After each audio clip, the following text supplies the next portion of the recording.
तो अब चलते हैं finite values of finite sums. यहाँ पर गिवन है क्वेश्चन नंबर 17 में कि जो हमारे पास ए के सिग्मा ए के होगा वो हमारे पास -5 के इक्वल होगा और सिग्मा बी के जो होगा वो हमारे पास होगा 6 के इक्वल।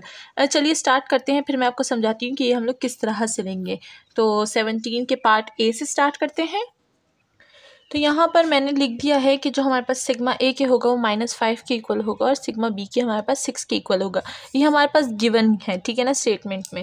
अब हमें पार्ट ए गिवन है, कहते हैं कि जो हमारे पास सिग्मा है वो 3 ए के इक्वल है। तो ए के की वैल्यू हमें गिवन है -5, तो हम क्या करेंगे, इसको यहाँ पर पुट कर देंगे। तो सोल्यूशन स्टार्ट करते हैं। जो हमारे पास 3 है उस पर तो वैसे भी हमारे पास जो समीशन है सिग्मा वो तो अप्लाई नहीं हो सकता, तो हम लोग बाहर निकाल देंगे और यहाँ पर लिख देंगे एन के -1 और ए के की वैल्यू हमें पता है कि वो -5 है, तो यहाँ पर हम लोग क्या कर देंगे, 3 के साथ -5 लिख देंगे। अब -5 को 3 के साथ मल्टीप्लाई करेंगे तो -15 आ जाएगा और यही है हमारा सम, ठीक है। इसी तरह से हम लोग बाकी के जो हमारे पार्ट्स हैं बी सी डी वो भी सॉल्व करते हैं। तो पार्ट बी में हमारे पास गिवन है सिग्मा और बी के गिवन है और डिवाइड हुआ है 6 से। तो अब हमें पता है कि 1/6 को हम लोग बाहर निकाल देंगे क्योंकि उस पर हमारे पास जो हमारा सिग्मा है वो अप्लाई नहीं हो सकता।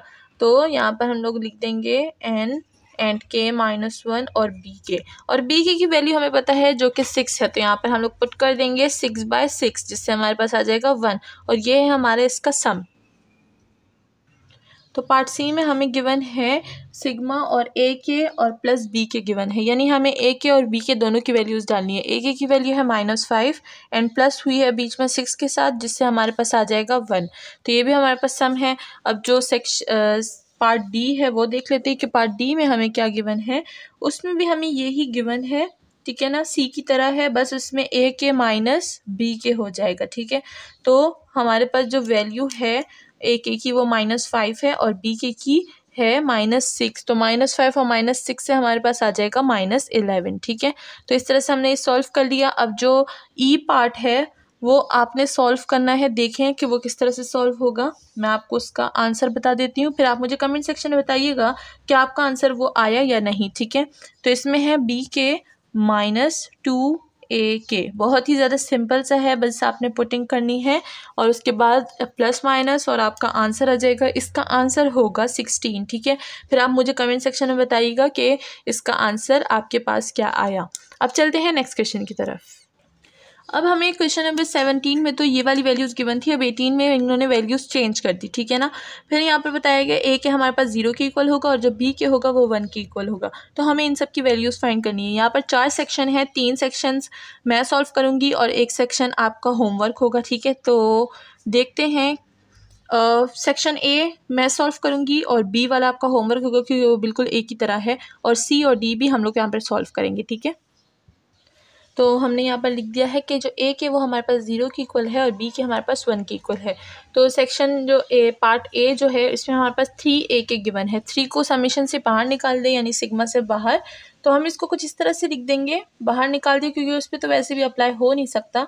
और ए के अब 3 हमारे पास है, ए के हमारे पास किस चीज़ के इक्वल है, 0 के इक्वल। 3 को 0 से मल्टीप्लाई करेंगे और हमारे पास आंसर आ जाएगा 0। तो ये हमारे पास क्या है, सम की वैल्यू है। अब जो सेक्शन बी है ये क्या होगा, ये आपका होमवर्क हो जाएगा, ठीक है ना। कमेंट सेक्शन में मुझे बताइएगा कि आपने इसको किस तरह से सॉल्व किया, ठीक है। और इसका जो आंसर होगा वो हमारे पास होगा 250, ठीक है।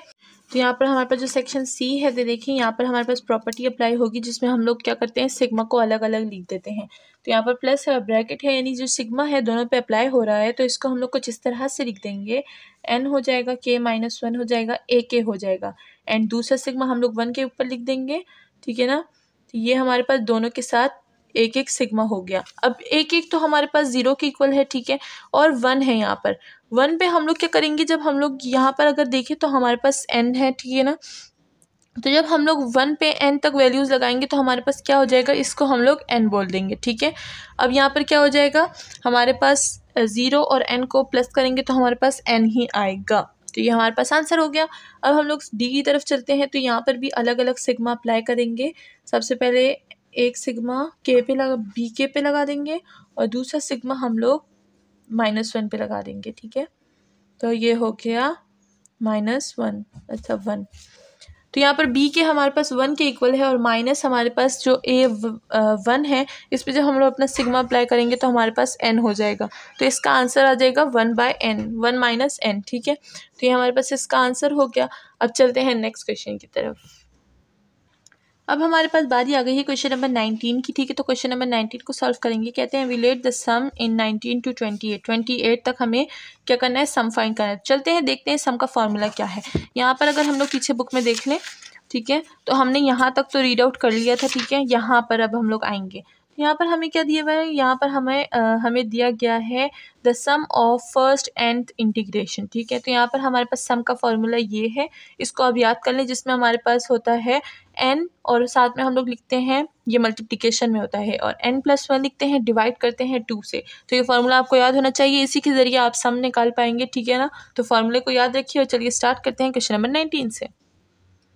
तो यहाँ पर मैंने फार्मूला लिख दिया है कि हमारे पास जो फर्स्ट nth इंटीग्रेशन होगी उसका हमारे पास फार्मूला क्या होगा, ठीक है। तो यहाँ पर हमें गिवन है लिमिट 1 से 10 तक, ठीक है। ये जो ऊपर 10 गिवन है इसी को हम लोग n बोलते हैं, ठीक है ना।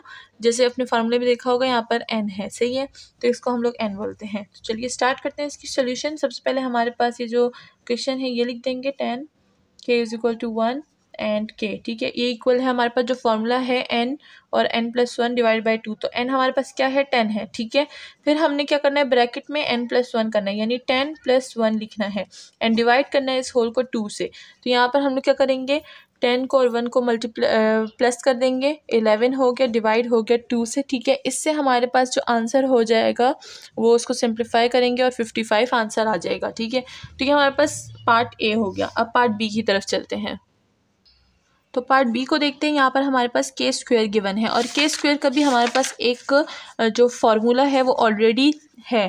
तो यहाँ पर हम लोग देखें बुक में हमारे पास फर्स्ट nth स्क्वायर है, ठीक है ना। तो यहाँ पर हमारे पास के स्क्वायर का फॉर्मूला गिवन है जो कि है n मल्टीप्लाई करते हैं n+1 से, n मल्टीप्लाई करते हैं 2n+1 से और डिवाइड करते हैं 6 से, ठीक है। ये था। और n³ का भी फॉर्मूला है तो उसको भी हम लोग देख लेते हैं, यहाँ पर लिखा हुआ है। तो इन फॉर्मूलाज को पहले से याद कर लें, अगर आप इसको याद नहीं करेंगे तो आपको सोल्यूशन में बहुत ही डिफ़िकल्टीज़ होंगी। तो चलिए स्टार्ट करते हैं के स्क्वायर का। तो अगर हम देखें तो हमारे पास क्वेश्चन बिल्कुल वही है, लिमिट वही है, बस यहाँ पर के था, यहाँ पर के स्क्वायर है। तो जब के स्क्वायर आता है तो हमारे पास फार्मूला भी चेंज हो जाता है। फार्मूला मैंने यहाँ पर लिख दिया है, आपको याद होना चाहिए फार्मूला, ठीक है, क्योंकि पेपर में नहीं लिखा होगा, सही है। तो पेपर में तो हम बुक में देख नहीं सकते, तो फार्मूला याद होना चाहिए। तो यहाँ पर हमारे पास जो फार्मूला है उसमें हम लोग पुटिंग कुछ इस तरह से करेंगे, के स्क्वायर, ठीक है। n है, n का मतलब 10, हमारे पास यहाँ पे 10 गिवन है, 10+1 कर देंगे और 10 और 2 को मल्टीप्लाई कर देंगे तो हमारे पास आ जाएगा 20 और उसके बाद हमारे पास क्या है, 20+1 हो जाएगा, 1 लिख देते हैं यहाँ पर और डिवाइड कर देंगे 6 से। इसको सिंप्लीफाई करेंगे और हमारे पास आ जाएगा 385, ठीक है। बहुत ही सिंपल सोल्यूशन है। यहाँ पर 11 आ जाएगा, यहाँ पर 21 आ जाएगा और उसको फिर मल्टीप्लाई कर देंगे 10 से और डिवाइड कर देंगे 6 से, तो हमारे पास 385 आ जाएगा। ये था हमारे पास स्क्वायर का। अब हम लोग थर्ड जो हमारा क्यूब वाला है उसको करते हैं पार्ट सी। यहाँ पे मैंने फॉर्मूला लिख दिया है, क्वेश्चन भी लिख दिया है, वही क्वेश्चन है, लिमिट्स वही है, बट हमारे पास क्यूब है। तो सारी बात है, क्यूब है तो हम लोग डिफरेंट फार्मूला लिखेंगे, इसको इस फार्मूले में पुट करते हैं। तो चलिए हमारे पास जो n है वो क्या हो जाएगा, वो हो जाएगा 10 एंड 10+1 यानी 11 और उसको डिवाइड करेंगे 2 से एंड होल पावर लगा देंगे इस पे 2, ठीक है। तो इससे हमारे पास जो सिंप्लीफिकेशन पे आएगी वो होगी पावर 55 पे पावर हो जाएगी 2, ठीक है। इसको सॉल्व करेंगे तो हमारे पास आ जाएगा 3025, ठीक है। तो ये था आज का हमारा इसका लिमिट, इसकी वैल्यू आ गई। अब चलते हैं क्वेश्चन नंबर 20 की तरफ, ठीक है। और इस 20 में देखते हैं, इस 20 में हमारे पास के है, के स्क्वायर है, के क्यूब है, यानी वही हमारे पास चीज़ें आ रही हैं और वही फॉर्मूले हैं, बस हमारे पास क्या है, यहाँ पर लिमिट्स चेंज हैं। तो हम क्या करेंगे, ये जो एक जैसे हैं इन सब का आपका होमवर्क होगा और मैं आपको सिर्फ इसके आंसर बताऊंगी कि आंसर क्या है। तो आपने आंसर टैली करने हैं और मुझे कमेंट सेक्शन में बताना है कि आपने सॉल्व किया है या नहीं।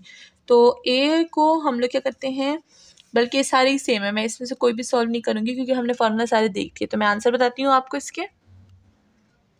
तो इसमें जो सेक्शन ए है उसका आंसर हमारे पास 91 आएगा। ये हमारे पास जो के है उसका फार्मूला हम लोग इसमें यूज़ करेंगे, और सेक्शन बी में हम लोग के स्क्वायर का फार्मूला यूज़ करेंगे, जिसका आंसर हमारे पास आएगा 819, ठीक है। और आंसर को टैली कर लीजिएगा, ठीक है, आंसर सेम आने चाहिए। और जो हमारे पास पार्ट सी है इसमें हमारे पास आंसर आ जाएगा 82 एंड 81, ठीक है, 8281। इसमें हमारे पास के वाला फॉर्मूला है, इसमें के स्क्वायर का, इसमें के क्यूब का। अब चलते हैं नेक्स्ट क्वेश्चन की तरफ, देखते हैं उसमें हमारे पास क्या गिवन है। तो क्वेश्चन नंबर 21 में हमें लिमिट दी गई है 1 से 7 तक और -2k है, ठीक है। तो चलिए देखते हैं इसको कैसे सॉल्व करेंगे।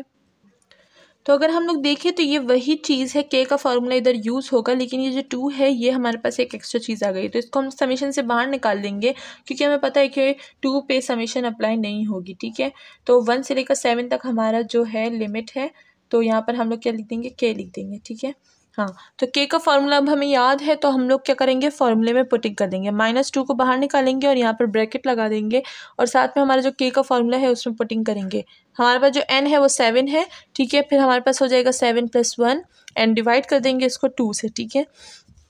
ये हो गया। अब हम लोग इसको आगे सॉल्व करते हैं, -2 आ जाएगा यहाँ पे, और यहाँ पे आ जाएगा 7 एंड 8 डिवाइड बाई 2। इससे हमारे पास जो आंसर है वो आ जाएगा -56, ठीक है। तो इस तरह से हमने सॉल्व करना है। जो हमारे पास एक्स्ट्रा चीज़ होगी, यानी हमारे पास -2 था, तो -2 को हमने समेशन से बाहर निकाल दिया, क्योंकि हमें पता है कि -2 पे हमारे पास क्या होती है, लिमिट अप्लाई नहीं होती, क्योंकि वो एक कॉन्स्टेंट नंबर है। और के जो हमारे पास फॉर्मूला था के का, हमने वो अप्लाई कर दिया, उस पर हमने पुटिंग की और हमारे पास वैल्यू निकल आई। इसी तरह अब हम लोग क्वेश्चन नंबर 22 भी करेंगे। तो अगर हम लोग 22 के देखें तो यहाँ पर हमारे पास जो एक्स्ट्रा चीज़ है वो है पाई और बाय 15। तो पाई और 15 को हम लोग बाहर निकाल देंगे समीशन से, क्योंकि उस पर हमारे पास लिमिट अप्लाई नहीं होती, और के का फार्मूला तो अब हमें याद हो चुका है, तो के फार्मूले में पुटिंग करेंगे और हमारे पास सिंपली आंसर निकल आएगा। चलिए स्टार्ट करते हैं। यहाँ पर हम लोग पाई बाय 15 को समीशन से बाहर निकाल देंगे और यहाँ पर समीशन लिख देंगे, जो कि हमारे पास 5 तक इसकी लिमिट है, ठीक है। और यहाँ पर के लिख देंगे। अब के का फार्मूला हमें याद है, तो पुटिंग करते हैं, ठीक है। यहाँ पर क्या आ जाएगा, 5 आ जाएगा एंड 5 + 1 हो जाएगा एंड डिवाइड हो जाएगा 2 से। यहाँ से हमारे पास 6 आ जाएगा, ठीक है। 6 और 5 को मल्टीप्लाई करेंगे, डिवाइड करेंगे 2 पे, यहाँ पर हमारे पास क्या आ जाएगा, पाई बाय 15 और 5 × 6 डिवाइड हो जाएगा 2 से। इसको हम लोग सिंप्लीफाई करेंगे और हमारे पास जो आंसर आएगा वो आएगा हमारे पास पाई, ठीक है। तो हमारे पास पाई आंसर आ गया है, और हमने देखिए इसको कितने इजी से 2-3 स्टेप्स में बस सॉल्व कर लिया। अब चलते हैं क्वेश्चन नंबर 23 की तरफ।